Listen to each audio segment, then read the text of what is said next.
Σε κοιτάζω, αγάπη μου.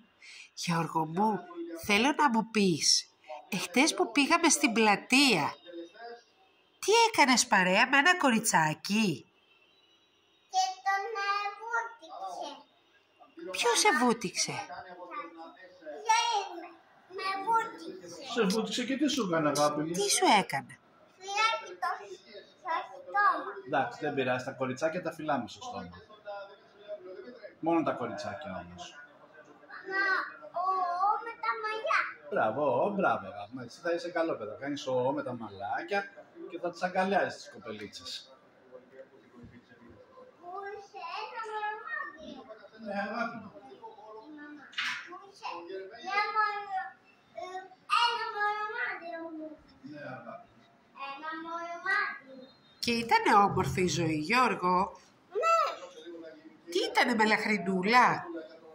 Και με βούτυξε. Μαμά, πού είσαι?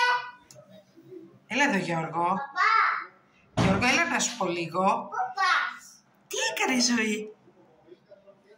Με βούτυξε, παπά. Έλα εδώ. Έλα εδώ. Με βούτυξε. Σε βούτυξε? Έλα εδώ λίγο. Με